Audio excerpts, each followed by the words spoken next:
हर हर महादेव। स्वागत है आपका मेरे नए ब्लॉग में। आज मैं आपको कराने वाली हूँ उज्जैन महाकालेश्वर महादेव के दर्शन। और अगर आप सच में दर्शन करना चाहते हैं तो दोस्तों वीडियो को अंत तक ज़रूर देखें।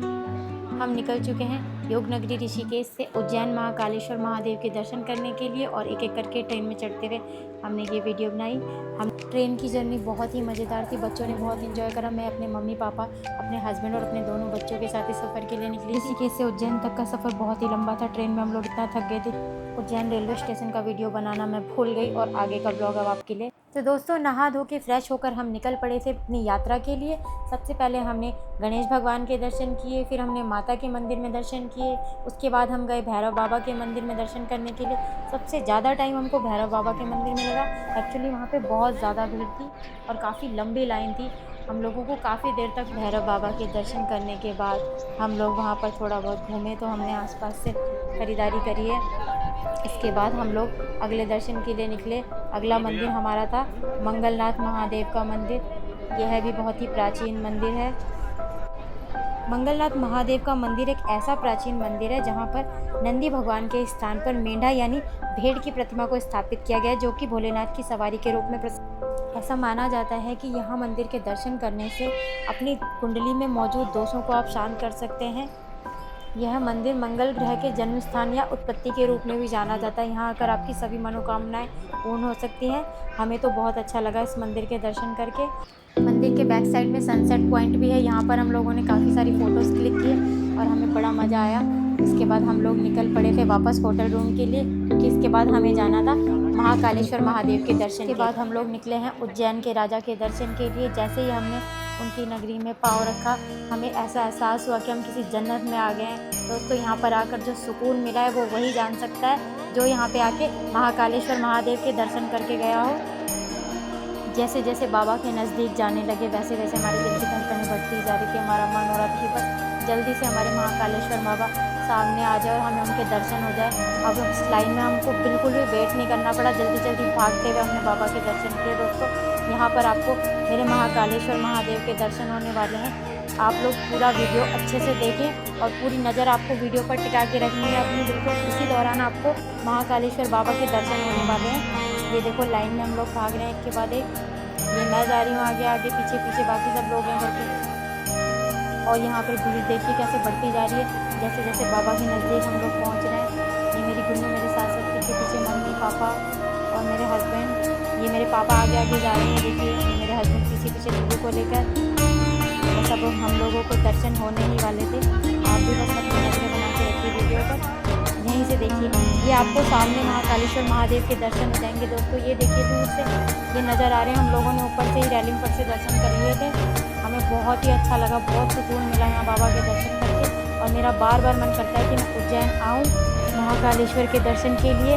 भगवान मुझे बस किसी नगरी में बसा दे, ये मेरी मन की इच्छा हो गई है अब तो। और बाहर देखिए दोस्तों, बाहर का नज़ारा बहुत ही सुंदर है। यहाँ पे इतनी सुंदर सुंदर मूर्तियाँ बनाई गई है पूरी की पूरी। बाहर मंदिर की इतनी अच्छी डेकोरेशन करी गई है ना, मतलब यहाँ आने के बाद ऐसा मन ही नहीं करता आप यहाँ से वापस जाओ, बिल्कुल भी इच्छा नहीं करती। इसके बाद हम लोग गए पारदेश्वर महादेव के मंदिर, जो रामघाट के तट पर स्थित है। हमारे सनातन धर्म में ऐसा माना जाता है कि ये विश्व का सबसे बड़ा पारद शिवलिंग है, जो कि 1500 किलोग्राम पारे से निर्मित एक विशाल शिवलिंग है। यहाँ आकर मन को एक सुकून और शांति मिली। हम लोगों ने काफ़ी टाइम इस मंदिर के अंदर बिताया। यहाँ पे लोग हवन और पूजा भी कराते हैं। जैसे किसी के ग्रह दशाएँ कुछ बिगड़ी हुई है तो उसका उपाय इस मंदिर में आराम से करा सकते हैं। मंदिर के अंदर बैठकर हमको बहुत ही अच्छा लगा। दीवू कैसे मस्ती मारे। और यहाँ पे और भी बहुत सारे भगवानों की मूर्तियाँ रखी गई हैं। ये देखिए दोस्तों सामने कितने बड़े पारा शिवलिंग स्थापित हैं। और यहाँ पर हम लोग काफ़ी देर बैठे। ये देखो बच्चे मेरे कैसे मस्ती मारने में लगे हुए हैं। यहाँ पे मम्मी पापा ने भी काफ़ी देर बैठ के जाप किया। मैं भी इस भोलेनाथ की प्रार्थना में ऐसे मन में खो गई। उसके बाद हम लोग थोड़ा मंदिर के बैक साइड आए। यहाँ पर भी एक सनसेट पॉइंट है और हमने यहाँ पर बहुत सारे अच्छे अच्छे फ़ोटोज़ क्लिक किए। इसके बाद थोड़ी देर वहाँ पर टाइम बिताने के बाद हम लोग मंदिर से बाहर आए। बाहर नंदी जी की एक विशाल मूर्ति लगी हुई है, जिसपे आप अपनी मन की जो भी इच्छाएं, अपनी मनोकामना उनके कानों में बोल सकते हैं और वो ऐसा माना जाता है कि वो ज़रूर पूरी होती है। सबसे मेन मोटिव तो मैं आपको बताना ही भूल गई दोस्तों कि आज मेरी प्यारी सी बेटी, बड़ी बेटी गुन्नू का बर्थडे था और हम लोगों ने बहुत इन्जॉय किया। उसके बाद हम लोग आए थे शिप्रा नदी के तट पर। यहाँ पर हम लोगों ने शाम की आरती करी। आरती एंजॉय करने के बाद हम लोग वहाँ से थोड़ा बाहर निकले। फिर हमने कुछ जलपान किया। देखिए दोस्तों, आरती चल रही है।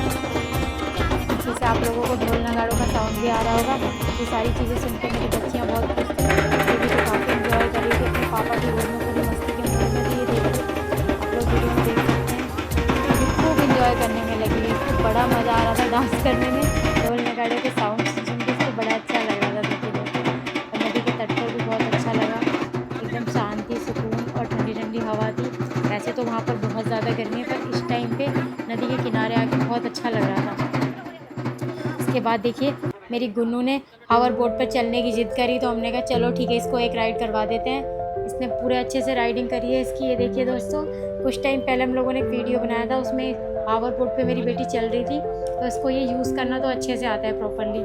इसने थोड़ी सी राइड करी, इंजॉय किया। हमने कहा चलो आज इसका बर्थडे है तो इसकी सारी विशेष पूरी कर देते हैं। फिर इसके बाद हम लोग वहाँ से निकले। भूख लगाई थी दोस्तों, अब थोड़ा कुछ खाने पीने का मन हुआ। खाना वगैरह खा के हम लोग रूम पर चले गए वापस अपनी नेक्स्ट डे की यात्रा के लिए रेस्ट करने। सुबह जल्दी 3 बजे उठकर हम लोगों को जाना था दर्शन के लिए ओमकारेश्वर महादेव। तो हम लोगों ने जल्दी जल्दी अपनी तैयारी करी। 5 बजे हम लोग फ्रेश वगैरह होके गाड़ी में बैठ गए। थकान बहुत ज़्यादा लगी हुई थी, मन तो नहीं कर रहा था सुबह उठने का, पर क्या करते हैं, ड्राइवर भैया जो थे उन्होंने बताया कि सुबह जल्दी उठ के जाओगे तो आपको जाम नहीं मिलेगा। इसके बाद नर्मदा नदी में जाकर हम लोगों ने स्नान किया। सब लोग नहा धो के अच्छे से और फ्रेश हो गए। उसके बाद हमने सोचा अब हम चलते हैं ओमकारेश्वर महादेव के दर्शन करने के लिए। तो हम लोगों ने वहाँ पर नाव यानी बोट अपने लिए बुक करा ली। उसमें हम लोग बैठ के पूरी मस्ती मारते हुए एंजॉय करते हुए ओमकारेश्वर महादेव के मंदिर तक पहुँचे। गर्मी बहुत ज़्यादा थी, धूप बहुत तेज़ थी, इसलिए पसीने पसीने हो गए। नहाने धोने का भी 2 मिनट बाद कोई फ़ायदा नहीं हुआ, पर हम लोगों ने नाव में बहुत ज़्यादा एंजॉय करा। ठंडी ठंडी हवा चल रही थी साथ में। यहाँ पर हम लोग आगे बढ़े तो यहाँ पे कहते हैं कावेरी नदी और नर्मदा नदी का संगम होता है, वो बहुत ही सुंदर लगता है। नदियों का दोनों का अलग अलग कलर देखने को आपको मिलेगा, जैसे जैसे आप आगे वीडियो देखेंगे हमारी। फ्रेंड्स, मैं एक बात और आपको बताना चाहूँगी। मुझे भी जैसे जो बोट चला रहे थे हमारे नाव चालक, उन्होंने बताया था कि नर्मदा नदी के जो संगम है कावेरी नदी के साथ मिलने के बाद, इससे जो नदियों का जो संगम बनता है वो ओम के आकार का होता है, और ये शिवपुरी द्वीप बनाता है, जहाँ पर भगवान भोलेनाथ का ओमकारेश्वर महादेव का मंदिर स्थापित है।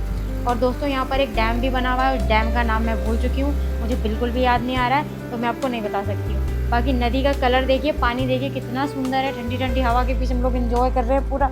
यहाँ मेरे पतिदेव को नदी में घूमना इतना अच्छा लग रहा था कि उन्होंने बहुत लंबी वीडियो बना डाली। ये मेरे पापा हैं, मम्मी और मेरे हस्बैंड, देखिए सब लोग बैठे हुए हैं नाव में।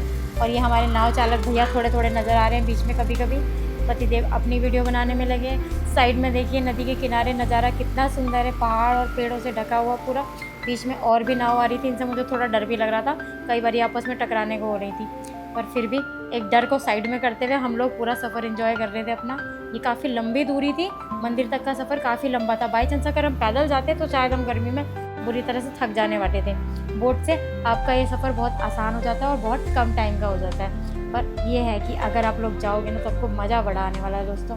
आप लोग ज़रूर जाइए, ओमकारेश्वर महादेव के दर्शन भी करिए, उज्जैन महाकालेश्वर के दर्शन करिए, और ओमकारेश्वर महादेव के साथ साथ आपको ममलेश्वर महादेव के दर्शन का भी अनुभव मिलेगा यहाँ पर। इसके बाद हम लोग धीरे धीरे बोट से आगे बढ़ते हुए मंदिर की तरफ पहुँचने ही वाले थे।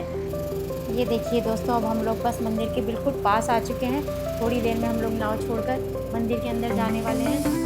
यहाँ दोस्तों हमने बोट छोड़ दी और उसके बाद मंदिर परिसर में चढ़ाई कर दी है। इसके बाद धीरे धीरे हम लोग मंदिर के अंदर बढ़ते हुए, ये देखिए दीपू यहाँ पे म्यूजिक बज रहा था ना, जो ढोल नगाड़ों का, उसको बड़ा एंजॉय कर रही थी। तो इसने डांस किया है, उसका पूरा वीडियो बनाया, मतलब थोड़ा सा फास्ट वे में, इसलिए प्रॉपर डांस नहीं देख पाएंगे। मंदिर के किनारे से हम लोग इतनी हाइट पर हैं कि देखिए नीचे नदी कितनी सुंदर नज़र आ रही है।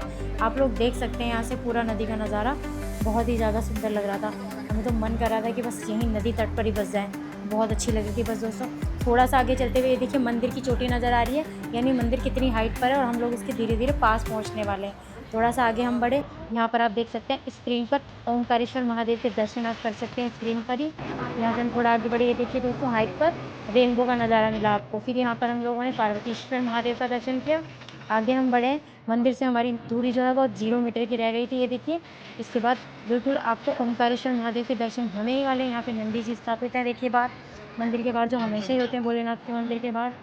यहाँ से बस आगे बढ़ते बढ़ते हम लोग जल्दी जल्दी में ओमकारेश्वर महादेव के हमने दर्शन किए, और फिर हम लोग थोड़ा सा वहाँ से आगे बढ़ते गए। ये देखिए दीदी भी कैसे लाइन में थक चुके हैं। काफ़ी लंबा वेट करने के बाद हम लोग ओंकारेश्वर महादेव के दर्शन हुए। फिर हम लोगों ने वापसी बोट से ही करी।